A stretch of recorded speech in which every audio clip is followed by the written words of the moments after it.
Assalamualaikum warahmatullahi wabarakatuh. Perkenalkan, nama saya Rizana Fitayu dengan NIM B74219058.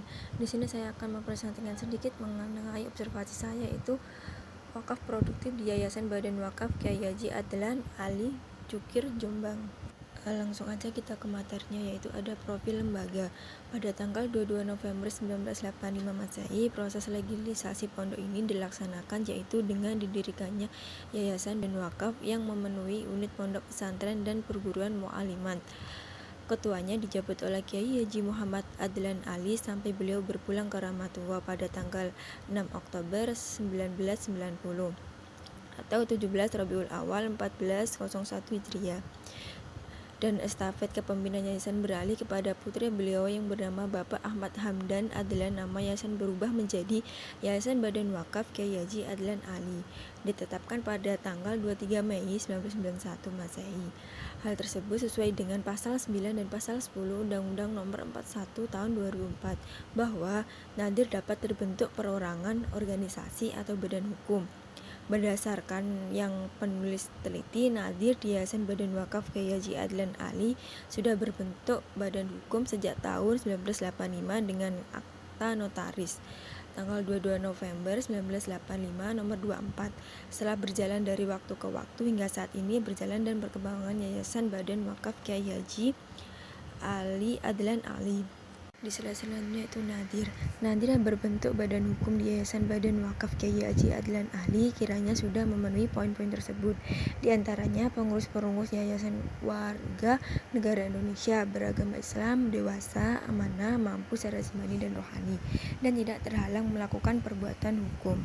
Yayasan ini sudah terbentuk badan hukum sejak tahun 1985 dengan akta notaris tanggal 2 November 1985 nomor 24. Artinya Yayasan Badan Wakaf Kyai Haji Adlan Ali yang bergerak di bidang pendidikan dan keagamaan Islam ini sudah legal, terbentuk sesuai dengan peraturan perundang-undangan yang berlaku.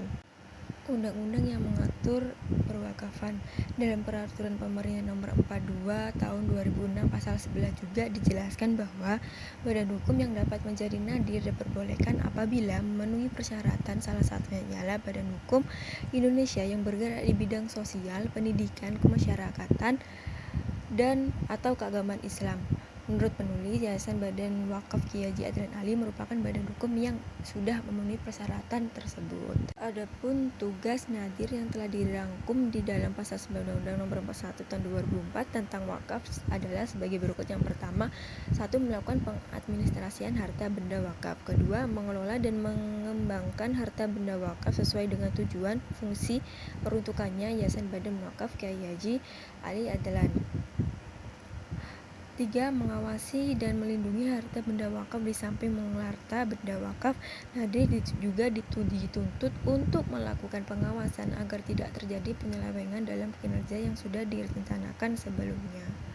Dan pengelolaan aset wakaf oleh Yayasan Badan Wakaf Kyai Haji Adlan Ali seluruhnya diperuntukkan bagi kegiatan pendidikan.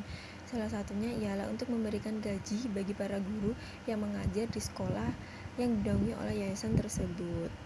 Kelebihan dari aset wakaf dari Yayasan Badan Wakaf Kyai Haji Adlan Ali ini hasilnya sesuai dengan tujuan wakaf itu sendiri, yakni demi kesejahteraan umat. Dalam hal ini hasilnya digunakan untuk membangun sarana pendidikan berupa sekolah menengah kejuruan yang nantinya akan menjadi bermanfaat bagi generasi penerus bangsa dan penerus agama yang diridhoi Allah Subhanahu wa taala. Kekurangan untuk saat ini hasil dari wakaf produktif berupa sawah yang didapatkan dengan cara disewakan tahunan. Seluruhnya digunakan untuk biaya pembangunan SMK perguruan mu'alimat karena SMK tersebut pembangunannya masih belum 100% terselesaikan dan masih membutuhkan dana yang cukup besar untuk menyelesaikan secara sempurna. Saran yaitu hendaknya pengelolaan wakaf produktif berupa sawah tersebut dikelola sendiri oleh yayasan dengan menunjuk salah satu orang yang menanam tanaman serta merawatnya. Hal ini akan dampak lebih baik bagi yayasan dan pendapatan yang diperoleh lebih besar daripada yang disewakan.